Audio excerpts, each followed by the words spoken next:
I think one of the things that I see as somebody who at this point has interviewed now well over 4,000 high achievers. So I've been studying this, what do they do really well? What do they eliminate and not do at all? And what I've discovered is so many people, and this is the best way I can explain this, so many people spend too much time on the yeses and too little time on the no's. And so what do I mean by that? Is that people say yes to the wrong things too often. And then that forces them to say no to the right things when the right things happen or when they need to spend time on the right things. So the no's would be, in this case, the right things. And the yeses would be all those things that are going to distract you from what your core purpose is. So I feel a lot of people spend way too much time doing all the things that aren't going to move the needle forward and only a little bit of time on the things that will. I had to put in a system in place so I wasn't saying yes to every single person and then trying to how to figure out how to manage to do it all. So the system I put in place was I actually decided I have to figure out what are the things I should be doing, what's my core purpose. And so how I put a system together is I came up with what I called my sort of purpose statement. So people listening, you might compare it to a mission statement a company has. And so I said that my purpose statement was to be the guy who donated, motivated, inspired, educated, and entertained. So that's my 5-point test. And so what that allows me to do, and this is where I come into the example, and this happened to me. Years ago, if somebody would have said, hey, we think you'd be a perfect fit for a show, a TV show. Are you interested? Well, when I started out, I would have said yes to that every day of the week. And so because I had this new system, I was able to go, okay, let's tick it off and see how many of them it is. And it turned out that this thing somebody wanted me to take on the busyness of was going to be one of those 5. So that became, Michelle, the easiest no I've ever said in my life to something I would have said yes to 1,000 times over early on.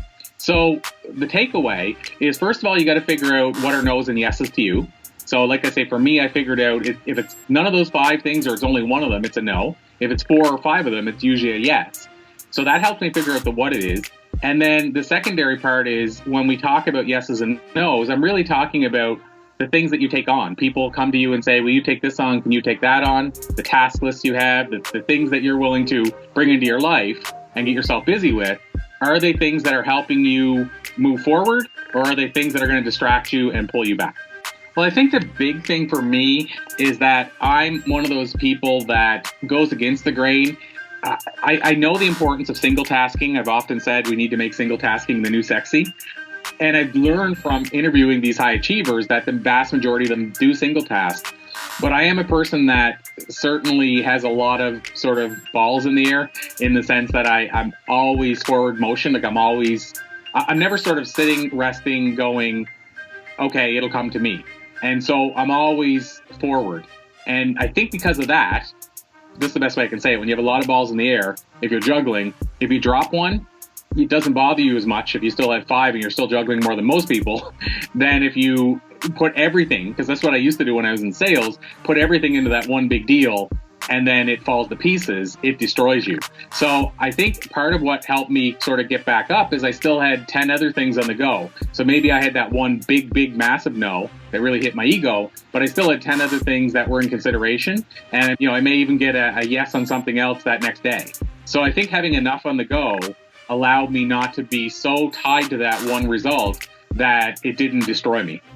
Single tasking and multitasking and juggling, a bunch of things, to me, have their own sort of definition. So there's a great book called The One Thing. That philosophy is more what I'm talking about when I'm saying single tasking. And that philosophy, the parts I take from it, because they go right in a little bit deeper, but the part I took from it and take from it is that single tasking is basically saying I'm not going to be talking right now to Michelle, sending a text, and eating a donut.